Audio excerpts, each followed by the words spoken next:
Magandang oras po sa inyong lahat. Isang mapagpalang pagkakataon na naman ang binigay ng ating Panginoon upang tayo'y magsama-sama sa programang Oras ng Pag-aaral. Kami po'y nagagalak na kayo aming makakasama muli sa isang pag-aaral ng salita ng ating Panginoong Diyos. Binabati natin ang lahat ng ating tagapanood at tagapakinig dyan sa YouTube channel at Adventist World Radio Station 89.1 mula sa Luzon, sa Visayas at sa Mindanao at ang ating mga taga-subaybay mula sa ibayong dagat. At binabati rin natin ang ating mga kapatiran dyan sa Kapatalan Church, Sinaluan, Laguna, sa Lagawe, Fugao, sa Avon Park, Florida, USA, sa Mindoro, sa General Nacar, Quezon, sa Lambayong, sa Sultan Kudarat, sa Binyan City, Laguna, sa Limay Bataan Church, sa Ramon Magsaysay, Zamboanga del Sur, sa Palawan, New Canipo, Esperanza, Sultan Kudarat, sa Rojas, Palawan, sa Europe, sa Binalbagan, Negros Occidental, sa Northern Samar, sa Laguna, sa Oriental Mindoro, sa Japan, sa Richmond Hill, Ontario, Canada, sa Bayog SDA Central Church, Bayog, Zamboanga del Sur, sa Hambil, Oriental Carabao Island, sa Hong Kong, sa Quezon City, sa Washington DC,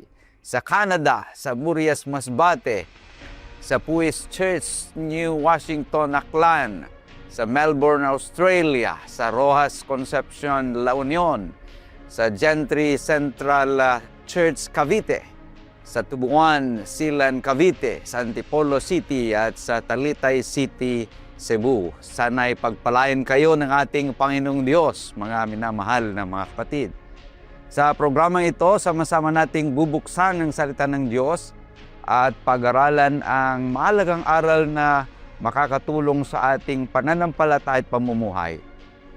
Ang ating hangarin ay hindi lamang kalaman, kundi mas malalim pa na pagkakilala natin sa ating Panginoon at higit na pag-ibig sa Kanyang mga pangako. At sa ating paglalakbay ng pag-aaral sa oras na ito, makakasama natin ang dalawang espesyal na panawin na magbabahagi ng kanilang pananaw at paliwanag mula sa ating leksyon.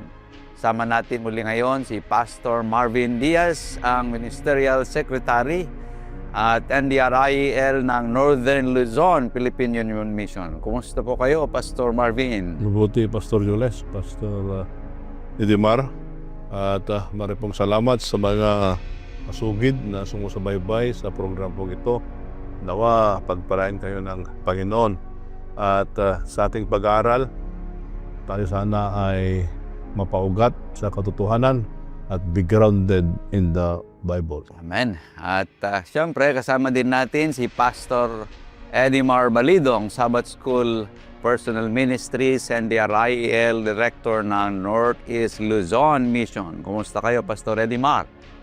Isang masayang pagbati ang aking pong sasaysayin sa inyo sa oras na ito, mga kapatid, sapagkat patuloy tayong nag-aaral at natututo sa mga bagay na mayroong kaugnayan sa ating paglalago spiritual sa ating buhay.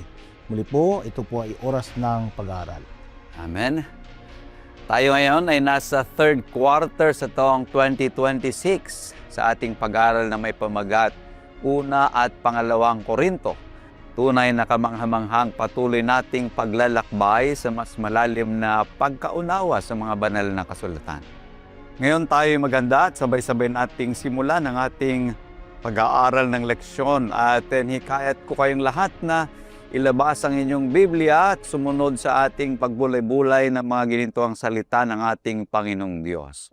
At upang tayo gabayan ng Espiritu Santo, tayo po muna ay manalangin. Hilingin natin si Pastor Marvin na pangunahan tayo sa panalangin. Manalangin po tayo. Panginoon, kami po ay lalapit sa inyo. Ang banal na Espiritu ang siyang gumabay po sa aming pag-aaral. Bigyan mo kami ng pagkaunawa. Dalhin mo kami sa mga katotohanan na nais naming matutunan. At ito po ay maging kasangkapan sa aming pong pagbabago sa pamamagitan ng biyaya at ang banal na Espiritu. Maraming pong salamat sa pagdinig sa aming panalangin sa pangalan ni Jesus. Amen. Amen. Tayo po ay nasa pangatlong bahagi na ng ating leksyon sa third quarter nito na may pamagat, Pagkakaisa kay Kristo. Malugod ko kayong tinatanggap sa isa na namang makabuluhang yugto ng ating sama-samang paglago sa salita ng Diyos dito sa oras ng pag-aaral. At ang talatang sasauluhin ay matatagpuan sa aklat ng unang Korinto, Kapitulo 1, ang talata ay 10. Mga kapatid, ngayon ay nananawagan ako sa inyo sa pamagitan ng pangalan ng ating Panginoong Jesucristo na kayong lahat ay magsalita ng isang bagay lamang at huwag magkaroon sa inyo ng mga pagkakabahabahagi, kundi kayo'y magkaisa sa isang pag-iisip at layunin lamang. Kaibigan, bago tayo dumako sa mga punto na ating pag-aralan, unawain muna natin ang sitwasyon sa Iglesia ng Korinto. Ang Iglesia sa Korinto noon ay nagkakabahabahagi dahil sa katapatan sa iba't ibang pinuno. May ilang pabor kay Pablo, ang iba naman ay kay Apollos, at ang iba naman ay kay Cephas, at sa marami pang iba. Ang mga pagkabahabahaging ito ay salamin lamang ng kultura sa kanilang paligid, kung saan ang estado sa lipunan, husay sa pagsasalita at personalidad ng isang tao ang nagiging basihan ng pagsesubaybay ng marami. Ngunit sa gitna ng hidwang ito, tinatawag ni Pablo ang Iglesia na magbalik sa kanilang tunay na sentro. Walang iba kundi si Kristo. At dito, idinaragdag ng aklat ng Filipos, Kabanata 2, ang mas malalim na pundasyon para sa pagkakaisa, ang mapagpakumbaba at mapagbata na kaisipan ni Kristo. Kaya naman ihanda ang inyong mga Biblia at sama-sama nating tuklasin kung paano natin matatalikuran ang mapagmataas at kung paano natin itataguyod ang tunay na pagkakaisa sa pamagitan ng pagpapakumbaba. Sa ating pag-aaral ngayon ay tatalakayin natin ng 3 punto na mahalagang katotohanan sa ating leksyon. Ang unang punto ay called to one mind. Ang pangalawang punto ay corrected by the cross. At ang pangatlong punto ay clothed with Christ mind. Isa-isahin po natin yan, mga kapatid. Ang una ay called to one mind. Ang iglesia ay tinawag upang magkaroon ng pagkakaisa kay Kristo. At hindi upang magkabahabahagi dahil sa mga makataong pinuno. Isang napakahalagang paalala ito para sa ating lahat ng tunay na pundasyon ng iglesia ay ang Panginoon at hindi ang sino mang tao. At upang mas lalo nating masuri ang ating mga puso at ang ating relasyon sa bawat isa, ay meron tayong 3 katanungan na ating pag-aralan ngayon at sasagutin mula sa ating mga guests sa oras na ito. Una, anong mga uri ng pagkakabahabahagi ang nagbanta sa iglesia sa Korinto? Pangalawa, bakit agad na ibinilik ni Pablo ang pansin ng iglesia kay Kristo? At ang pangatlo, paano magiging hindi malusog sa espiritual ang labis na paghanga sa mga pinuno? Ating sasagutin ng mga bagay na ito mula sa unang punto natin na called to one mind. Pastor Marvin. Maganda ito eh. Naalala nyo, nung unang lesson natin ay may tip. Hindi naman nagsumbong, ano? May tip galing doon sa household ni Chloe na mayroong pagkababahagi doon sa loob ng iglesia. Pero maganda eh. Balikan muna natin yung ating memory verse kasi pag tignan po natin ang susi na kaisipan sa ating lesson ay ang isang Kristiyano, ang pagkakaisa ng Kristiyano ay hindi ito uniformity of personality. Kung ito ay makikita natin na ito ay shared life in Christ. Yung buhay natin na yun ay naibahagi sa Panginoon at hindi lang yon ay grounded tayo doon sa cross. Kaya nung last na pinag-usapan natin, kinakailangan crucified God, yun ang sentro. At hindi lang yon ay kinakailangan mayroong humility at mutual love. Yun yung susing kaisipan. Ngunit doon sa verse 10, maganda eh. Yung ating sauloyin, ang sabi doon ay, now I plead with you. Yung ESB, yun ang paggamit ay I appeal. I appeal. Yung word doon, appeal. Then sa New King James Version, plead. Para bang ako'y nagmamakawa. Yung plead ay ako'y nagmamakawa sa inyo. Nagsusumamo. Na sana doon sa church, sabi niya, wala sanang pagkabahagi. Ang sabi dito, that there be no division among you. Division.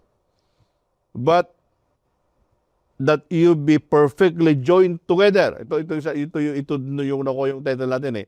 That they will be joined together.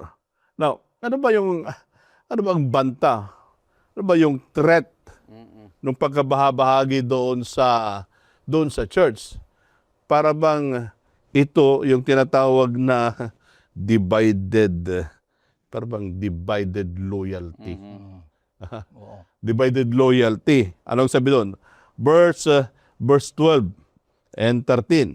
Ibig ko ngang sabihin ito na ang bawat isa sa inyo ay nagsasabi, ako kay Pablo, at ako kay Apolos, at ako kay Cephas, at ako kay Kristo. Na bahagi baga si Kristo? Ipinako baga sa krus si Pablo dahil sa inyo?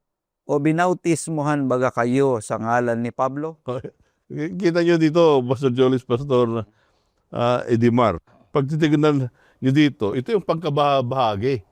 Na ang sabi dito ay, ako ay kay Pablo, ako ay Apolos, ako ay kay Cephas. Divided loyalty. Ito minsan yung mahirap eh, lalo na pag ang mga pastor ay nagtatransfer. At yung mga ibang pastor ay, mga kapatid ay naitali doon sa pusod ng pastor. minsan nangyayari ito eh, may pagkabahagi. Or hindi lang yon, hindi na yung pag-transfer ng pastor. Sa loob mismo ng church, pag ayaw yung leadership, may mga nagkakagrupo-grupo. Yung gamit nga ng ating lesson sa English ay cliques, groupings. May group si Pablo, may group si Apolos, may group si Cephas, may grupo rin ng si Kristo. Kayong yung doon sa verse 13, ang tanong ni Pablo, bakit? Napako ba ni Pablo dahil sa inyo? Di ba? Yun pala, tingnan natin ha, yun pala, pag mayroong pagkabahagi doon sa church, ito ay karnal na ugali. Ano bang karnal sa Tagalog? Cool. Makataong katangian, kaugalian. Ito ay makataong kaugalian. Tingnan natin ha, ano ang sabi doon sa verse 3:3. Sapagkat kayo'y mga salaman pa, sapagkat samantalang sa inyo'y may mga paninibugo at mga pagtatalo, hindi baga kayo'y mga salaman at kayo'y nagsisilakad ayon sa kaugalian ng mga tao. Verse 4. Sapagkat kung sinasabi ng isa, ako kay Pablo, at ng iba, ako'y kay Apolos, hindi baga kayo'y mga tao? Yan. Ito pala yun. Ito yung indication na yung tao, yung carnal, may mga division doon sa loob ng church. Yun pala ay pagiging carnal. Tao, ang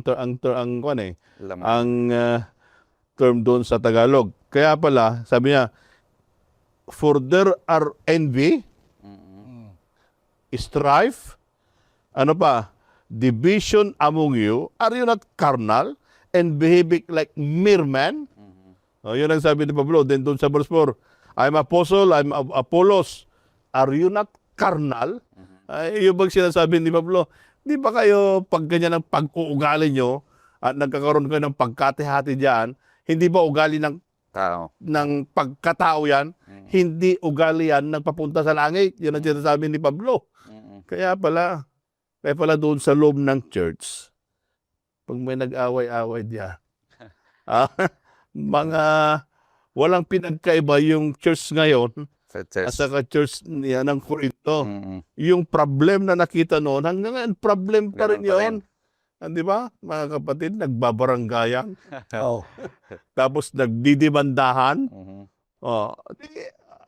Ito yung Corinthian church. Nakita ko yung karanasan na kapag ka ang isang namumuno o kaya the leader exalt himself, Mhm. itinataas niya una yung sarili niya, ay nawawala yung yung talagang hangarin. Kaya merong hidwaan na nagkaroon ng hidwaan sa Korinto sapagkat rather than praising the Savior, itinataas mo na sana ang Panginoon. Hindi. Itinataas ang tao kanyang sarili. Ibig sabihin, yung mga namumuno.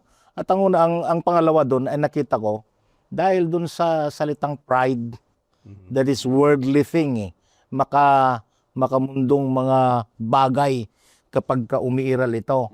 At ang kalaunay, nakita natin, instead of having cooperation, nagkakaroon ng competition.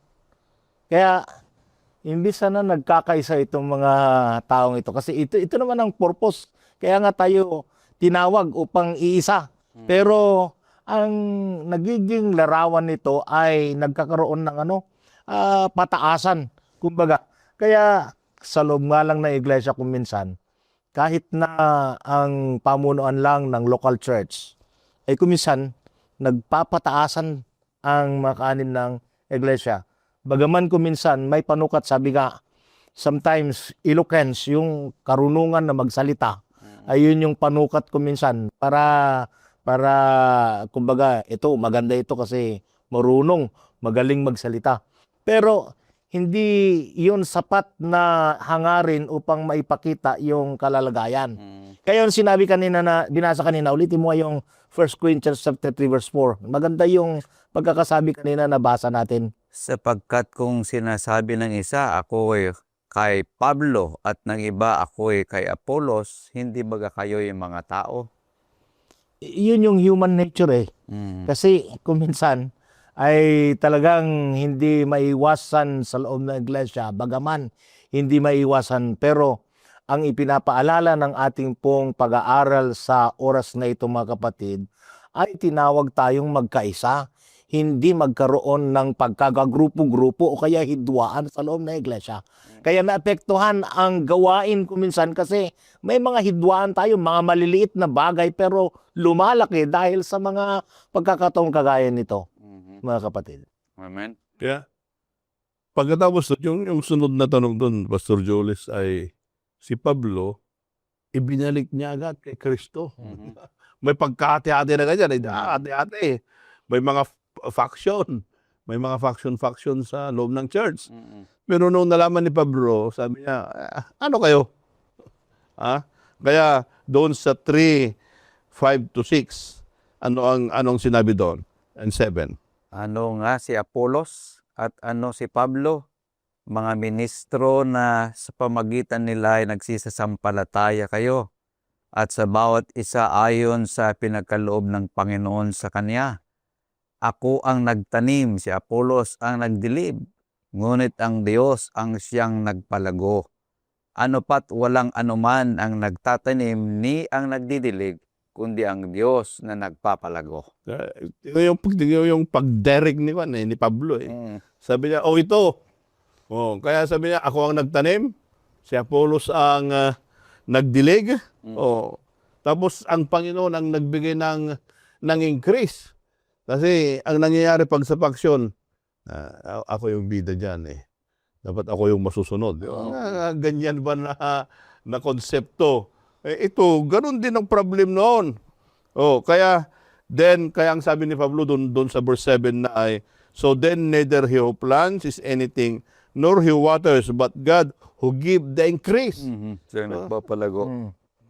Ang Panginoon ang nagbigay ng Palago. Kaya kinakailangan natin na itong pangyayaring ito ay pag may mga division sa loob ng church, ito ay unhealthy. Mm-mm. Hindi malusog Malusog. na kalagayan. Kasi may mga faction. Later on, gagawa sila ng model na church planting by splitting. Mhm. Ha? Pero maganda rin yung kung minsan para mas maraming mga iglesia. Sa ibang aspeto. Maraming iglesia. Pero yung model, Iba. hindi maganda Hindi yung maganda. model. Kaya kinakailangan ito. Kaya sabi dito, yun. Bakit ka nag-away-away? Sabi niya, kami ay mga ministro. Mhm. Yung mga kapatid, sila yung pinag-away kung kumari, sila yung pag-awayin yung mga leader. Pero sabi ni Pablo, no, wag ganyan. Kami ang ministro. Ako ang nag-umpisa, ito ang nagtapos, pero lahat yan, ang nagbigay ng increase ay ang ating Panginoon. Kaya wala tayong ipagmayabang. Bakit mayroong faction dyan sa loob ng church? Yun ang sinasabi ni Pablo. Ang nakita ko rito, Pastor Marvin at Pastor Edimar, kung bakit kung minsan nakakaroon ng pagkababaha-bahagi at yung hindi pagkakaunawaan, yung pag-aaway-away sa loob ng iglesia, kagaya dito sa talata nating binabasa, ay dahil sa they viewed the gospel through human lens or worldly philosophical lens. Imbes na yung message sana ang titingnan, ang tinitingnan nila ay yung messenger, yung tao, hindi si Kristo na mensahe. Kanya sinasabi mo kanina, Pastor Marvin, na ibinilik tayo kay Kristo ni Apostol Pablo kasi siya ang nagpapalago sa atin, sa ating pananampalataya, hindi sa mga tao, kundi ang ating Panginoong Hesus. So, kung minsan, ganito rin ang nangyayari kapag wala na yung naghikayat, wala na rin yung nahikayat dahil ang nakasentro sa kanya yung mensahero, hindi yung mensahe. So, dapat ito yung titingnan ng bawat isa sa atin, lalong-lalo na kapag tayo nakikibahagi sa paglago ng Ebanghelyo, tingnan natin na ang mensahe ang maiwan sa tao, hindi yung mensaherong maiwan sa tao. Dapat ang contribution natin doon bilang isang mensahe ay nagko-contribute tayo sa unity ng church. Hindi tayo nagko-contribute sa division. Kaya pag ikaw ay nagko-contribute sa division, ikaw ay karnal. Yun ang kanya Makatao. Makatao. Pero pag nagko-contribute ka doon sa building ng church, ikaw ay spiritual man. So, ito yung comparison na ginawa dito. Okay, napakaganda yung may sasabihin ka pa, Pastor Edimar? Dito kasi sa ating lesson, nakita ko, napaganda pagkakasabi. Kasi sa mga mananampalataya, sabi ni Pablo, talikuran natin ang makasariling ambisyon. Huwag nating pairalin yung lamang isip na yung pansariling kapakanan, kundi sa kapakanan ng iba, hindi yung ating pangsariling kapakanan. Amen. So, napakaganda yung ating talakayan dito sa unang punto. Dadako na po tayo sa pangalawang punto, corrected by the cross. Lumalago ang pagkakaisa kapag itinakwil ng iglesia ang makamundong pagmamaibang at hinahanap ang kanyang pagkakakilanlan kay Kristo. So kapag inalis natin ang ating mga sarili sa sentro at si Kristo ang ating itampok, doon lamang tunay na magkakaisang iglesia. At upang mas mapagnilayan natin kung paano natin ito sasabuhay bilang isang komunidad, ay ating pag-usapan ang tatlong katanungan na sasagutin muli natin sa oras na ito. Una, sa anong paraan lumilikha ng kompetisyon sa loob ng iglesia ang makamundong pag-iisip? At pangalawa, bakit ang pagiging kay Kristo ay nag-aalis ng pangangailangang magmayabang? Pastor Marvin.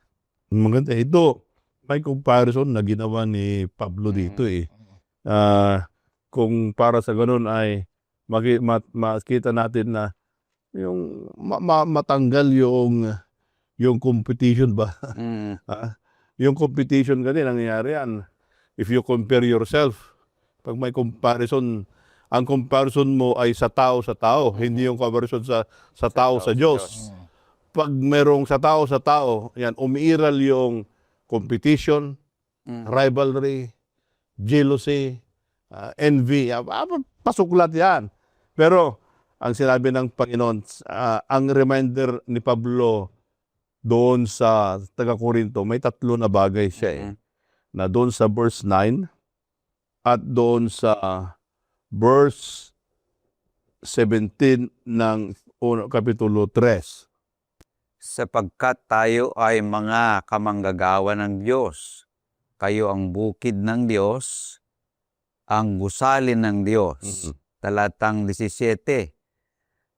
Kung gibain ng sino man ang templo ng Diyos, siya ay gigiba ng Diyos sapagkat ang templo ng Diyos ay banal, na ang templong ito ay kayo. Tingnan, 3 yung comparison niya doon eh.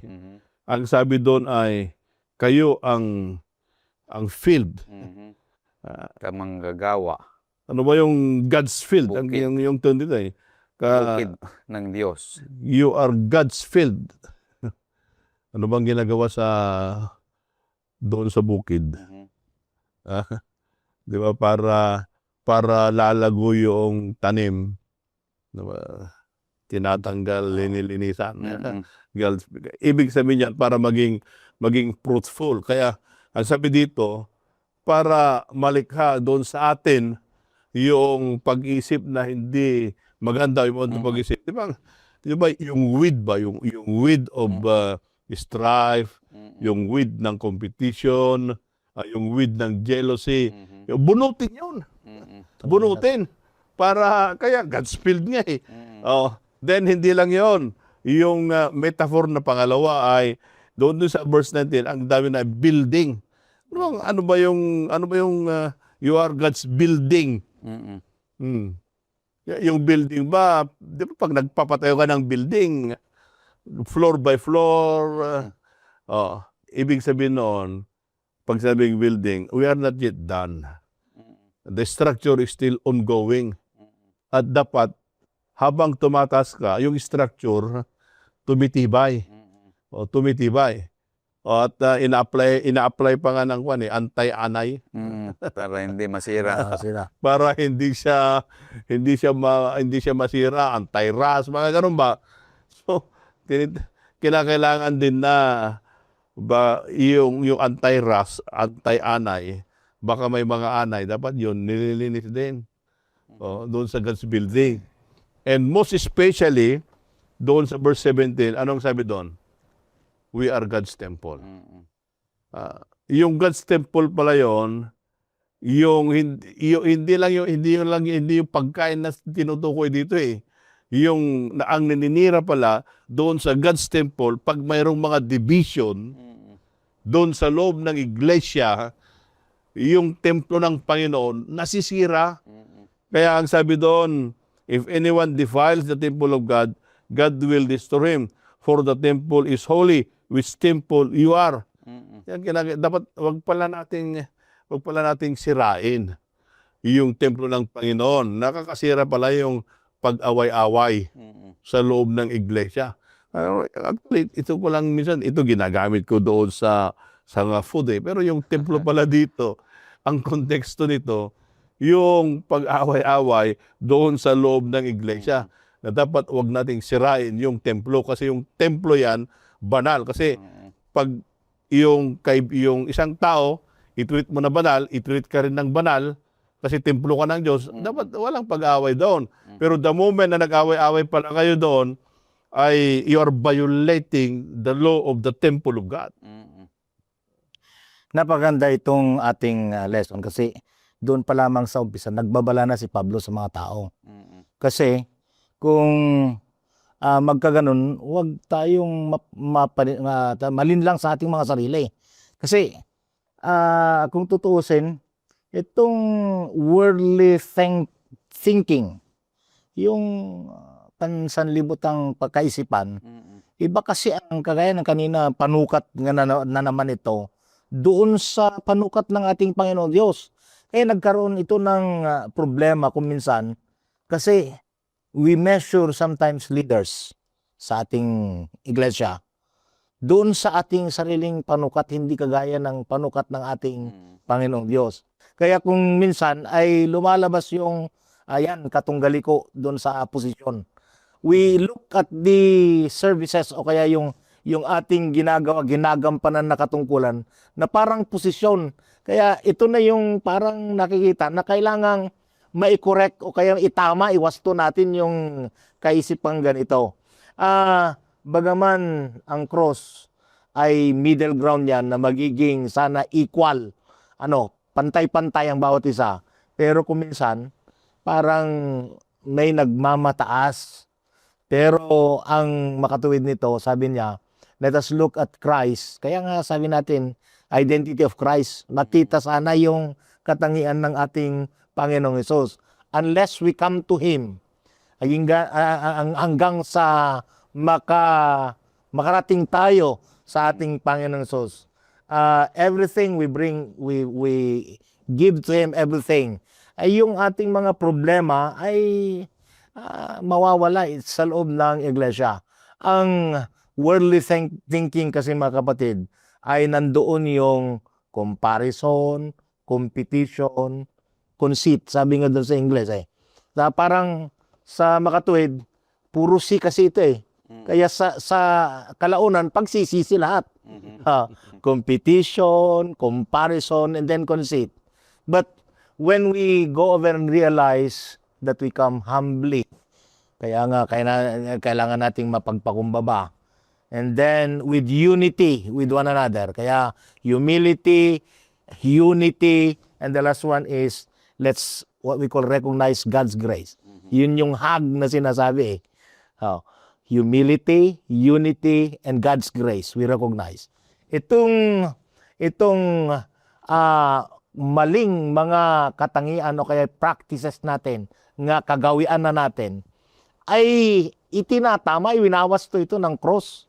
Kaya nakikita natin ang ating Panginoon. Kaya doon pa lamang sa ating talata sa 1 Corinthians 3 verse 18, Pastor, maganda po yung pagkakasabi doon. Sino may huwag magdaya sa kanyang sarili. Kung ang sino man sa inyo ay nag-iisip na siya ay marunong sa kapanahonang ito, ay magpakamangmang siya upang siya ang maging marunong.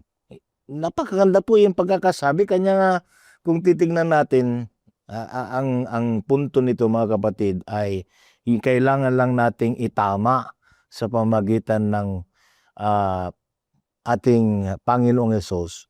It is only the cross that will correct everything.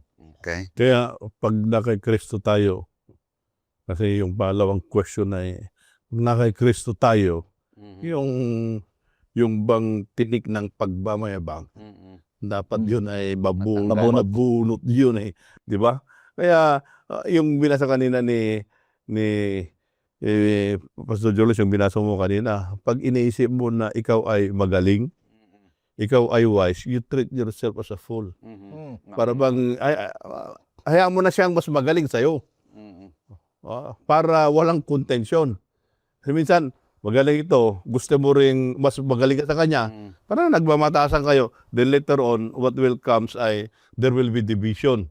Kaya kinakailangan sabi, ito yung verse 18, ito yung advice ni Pablo doon sa Corinthians. Kaya inumpisa niya na let no one deceive himself. Then doon sa verse 20 and 21, doon din sa chapter na yon. At muli, nalalaman ng Panginoon ang pangatwiran ng marurunong na paang walang kabuluhan. Kaya't huwag ipagmapuri ninuman sa mga tao sapagkat ang lahat ng mga bagay ay sa inyo. Kaya yung advice dito, ang sabi doon, let no one boast in men. Sabi na, alam ng Panginoon ang nilalaman ng kaisipan. Alam niya yung feeling mo, alam niya yung emotion mo. Alam ng Panginoon yan. Kaya ang sabi niya, walang magmayabang. walang magmayabang. Kasi ito, ang sinasabi ni Pablo, huwag tayong aalis doon sa sa audience doon sa church that they are infected with philosophy. Mhm. Yun yung COVID Mhm. na nandoon sa Corinthians. Kaya pag titingnan natin, kaya sinasabi nila doon na because sa philosophy, yan ay talaga nagpapagalingan yan. Pagalingan sila. Pero sabi ng Panginoon, no, no, no. Yung inyong pagpapagalingan, yung competition, hindi ba alam yan ay nagkukos ng paghati-hati sa inyo. Mhm. Kaya kung gusto nyo na matanggal yung division, pag magaling ka, sabi ni Pablo, hayaan mo na yung isang kapatid, mas magaling sa'yo. Mhm. Oo, mas magaling sa'yo. At kaya ang sabi doon, yung sa 21, therefore, Mhm. gawa ng conclusion si Pablo. Sabi ni Pablo, therefore, let no one boast in man. Dapat walang magmayabang. Walang magmayabang. Kasi nasisira yung templo ng Panginoon. Mhm.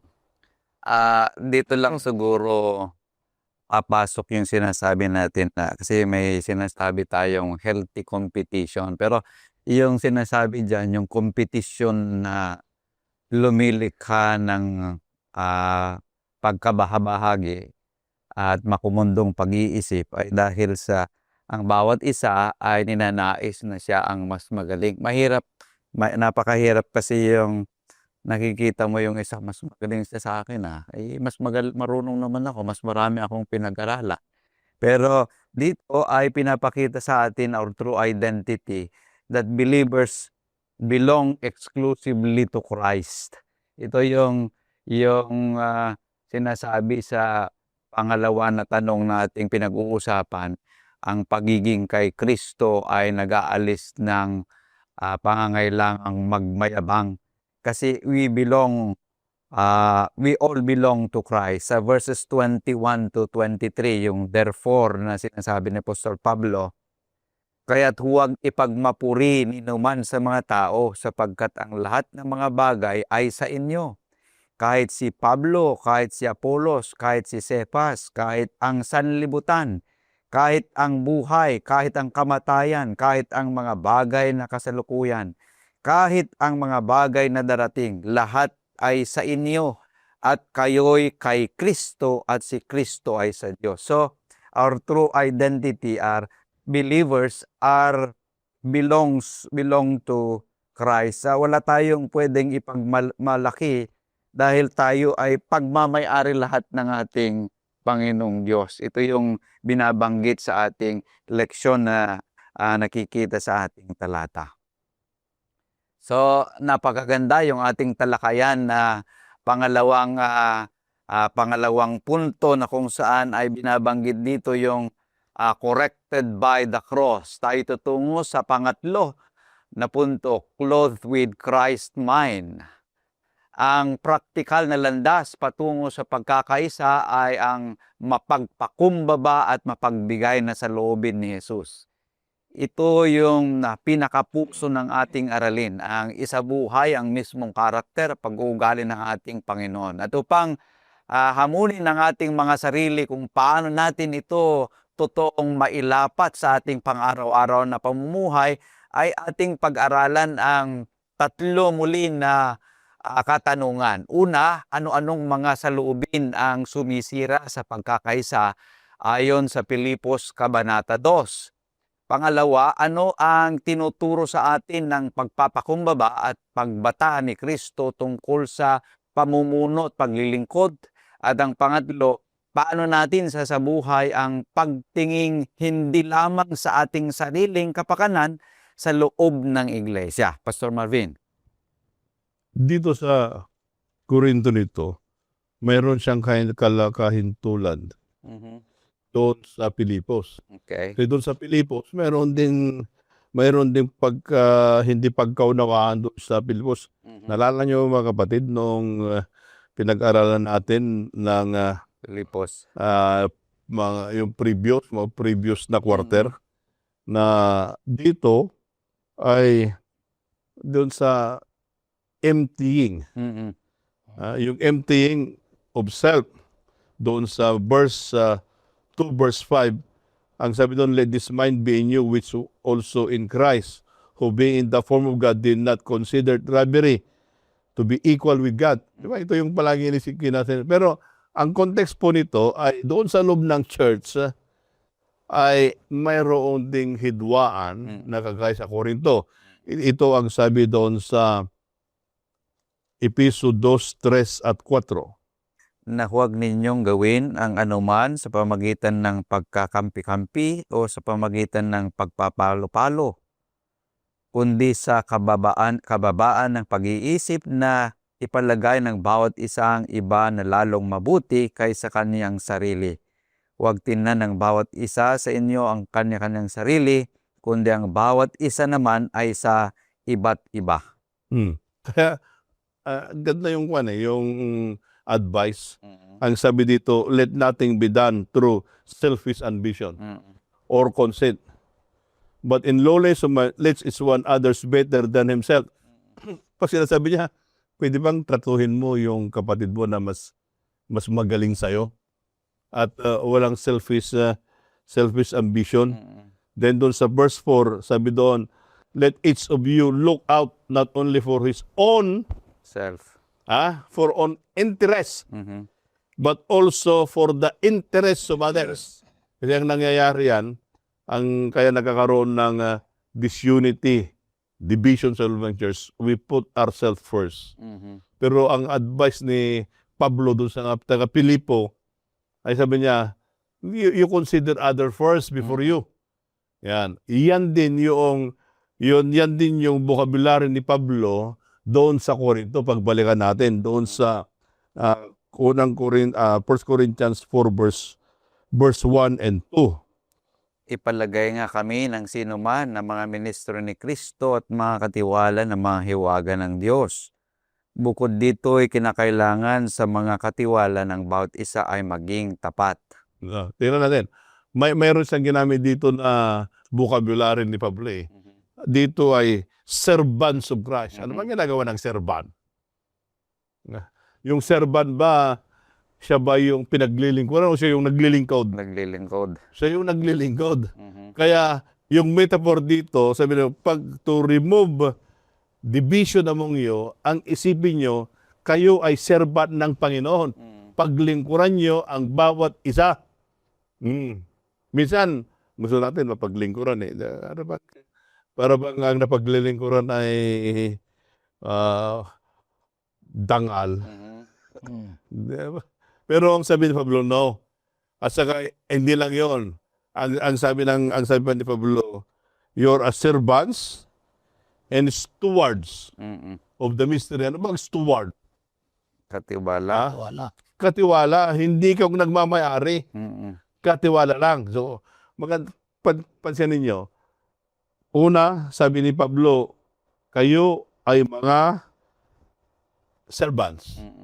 Kayo ay mga steward. At doon sa verse 2, ano ang inire-require doon sa steward o doon sa servant? Maging tapat sila sa Panginoon. Kaya pag yung membro, yung leader, kung ano man bahagi niya doon sa church, pag yan ay faithful steward, kasangkapan siya na nagbibigay ng pagkakaisa sa loob ng iglesia. Hindi siya nagfocus ng division. Pangkat. Kaya dahilan sa siya ay alagad ng Panginoon at siya ay steward ng hiwaga ng Panginoon. Dapat yun ay nakikita. Pastor Julius, Pastor Edmar. Okay. Thank you. Kung tinitignan natin yung mga sumisirang mga bagay, mga kapatid, ay narito kasi yung nasaysay na kanina, selfish ambition, makasariling hangarin. Kaya malaki po ang nagagawa na nasisira ang pagkakaisa at nagkakaroon ng pagkakagrupo-grupo sapagkat kung susumain natin doon pa lamang sa ating pong tema ay nakita na natin kasi merong pansariling hangarin. Kanya kung minsan nasisira yung magkakaibigan nga dahil sa pansariling kahangarin nagkakasira-sira at nagkakahiwa-hiwalay mga magkakasama at magkakaibigan. Ipagpalagay na lang natin sa ating panahon ngayon in the politics dun sa government. Makita natin yung kalalagayan ng ating iglesia na ganun din ang parang larawan ko minsan dahil sa kanyang pansariling hangarin ay nasisira.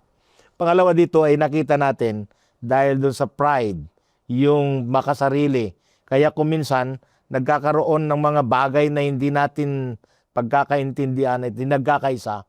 Kaya kailangan nating muli yung ating kaisipan ay maging kaisa ng ating Panginoong Hesus. And dun sa panghuli sabi niya, yung self-centeredness. Yung hangaring makasarili talaga, yung talagang ang nilalarawan nito ay walang maunang mabigyan. Walang mauuna dyan kundi ako. Talagang hangarin talagang yung imbes na itaas niya ang iba, ang kanyang sarili, ang kanyang itinataas. Kanya nagkakaroon ng hidwaan at hindi pagkakaintindihan na pagkabahagi doon sa iglesia ng Corinto maging sa ating panahon sapagkat sa mga bagay na ito. Pero kung titignan natin na ang larawan ay tayo'y maging mga servant leaders. Ano yung servant leader? Maging mga lingkod ng Panginoon na nauuna ang gawain, nauuna ang Panginoon ay naitatayo natin.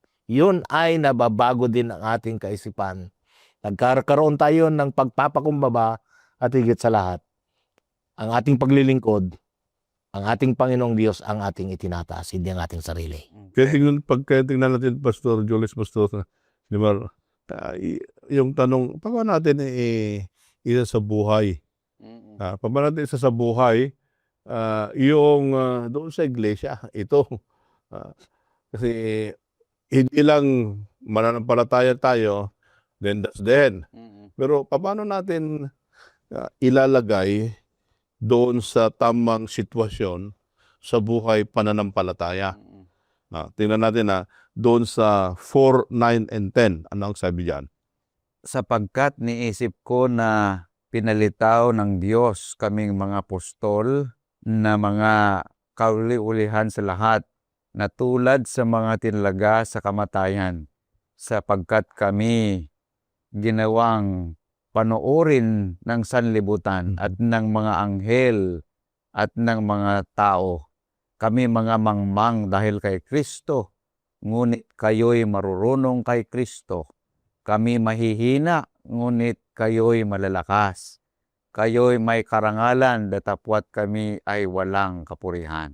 Ganda nito Ang sabi ni Pablo doon sa Corinto, una, God has displayed us. Pag-display, Tinitingnan ng iba. yan, tinitignan ng mga iba. Kayo ay mga Kristiyano na mga display. Ang buhay pala ng Kristiyano ay display. Ano bang nakikita doon pag ikaw ay display? Anong makikita? Di ba maganda? At iyon ay hindi plastic na kagandahan. Yung pagbabago na yon ay makukuha sa biyaya ng Panginoon.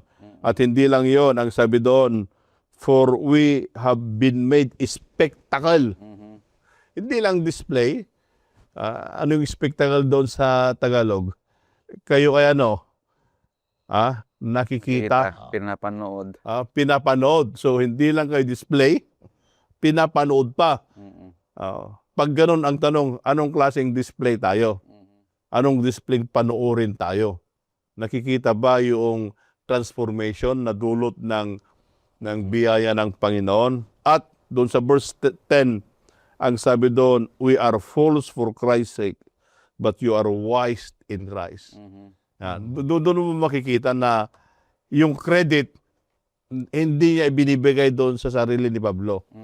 Ang credit ay palaging na kay Kristo. At ang nauuna ay yung mga membro. We are weak, but you are strong. Mahina kami, pero malakas kayo. Oo. Sino ang inuuna niya? Yung kanyang pinaglingkuran. Ito po ay makita natin ito yung karanasan dito na kinakailangan po natin na mayroong pagkakaisa kay Kristo. Okay, napakaganda. Dito sa balikan natin yung sinasabi natin na binihisan ng kaisipan ng ating Panginoong Jesucristo. Yung pangatlong punto natin na clothed with Christ's mind, na pinabasa na natin kanina sa talatang 5 ng kapitulo 2 ng Pilipos, na kung saan ay binabanggit dito na magkaroon sana tayo ng kaisipan ng ating Panginoong Hesus. Na binanggit na natin na yung kaisipan na yon ay he thinks of others and not of himself. Yung pag-iisip na isipin natin ng iba sa verse 6, dito yung binabanggit. Sa verse 7 naman, siya ay naglingkod. At ang kanyang paglilingkod, sinasabi rito, binabasa ni Pastor Marvin sa unang Korinto 4 kanina, na parang isang alipin. He served like a servant. Sa verse 7 sabi, kundi bagkus hinubad niya ito at naganyong alipin na nakitulad sa mga tao. At sa verse 8 sinasabi dito, he sacrificed.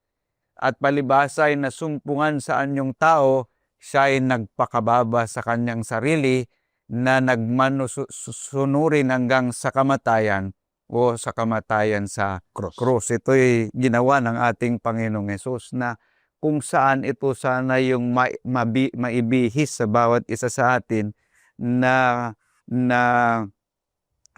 isang pag-iisip ng ating Panginoong Hesus. So, napakaganda yung ating talakayan sa ating leksyon ngayon, na kung saan ay ating nakita na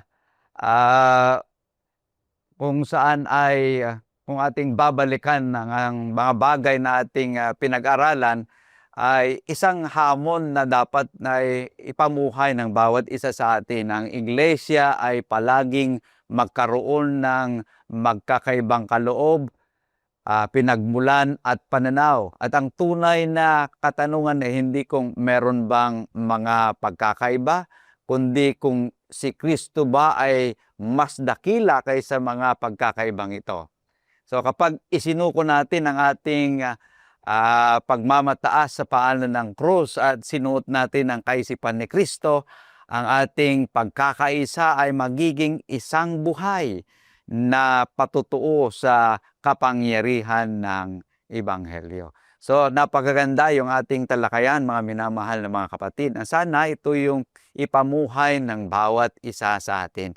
At bago tayo magtapos sa ating programa, sa ating oras ng pag-aaral, ay makinig muna tayo ng isang awitin, at pagkatapos nito ay hilingin natin si Pastor Edimar na pangunahan tayo sa panghuling panalangin.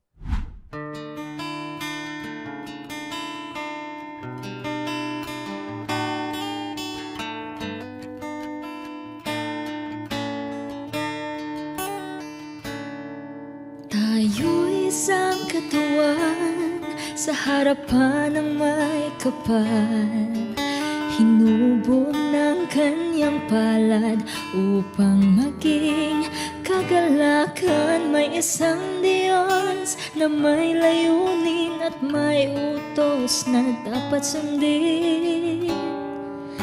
Magmahalan, magpatawaran, bunga ng pag-ibig, Diyos ang pinagmulan. Iabot mo ang iyong kamay, kapit-bisig sa pagkakaisa. Kung may tampuhan man o di kaya'y may alitan, tapusin na, limutin na, tayo'y magkaisa.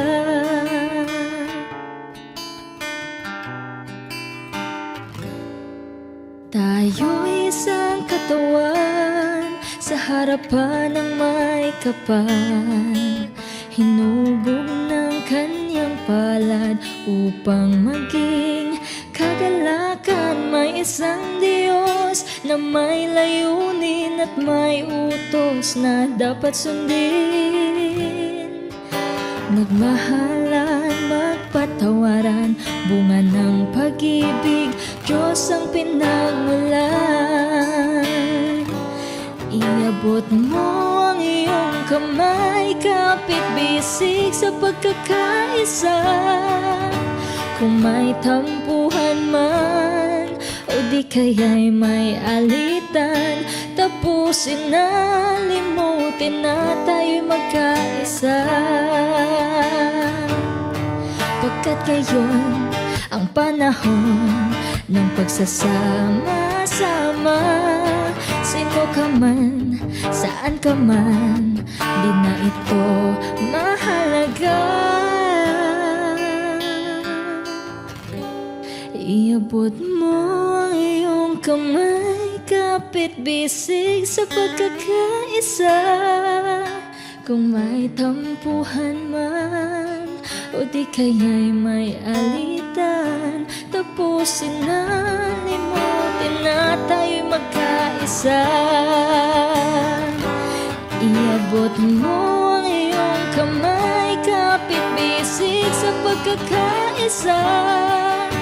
Kung may tampuhan man o di kaya'y may alitan, tapusin na, limutin na, tapusin na, limutin na, tapusin na, limutin na, tayo'y magkaisa.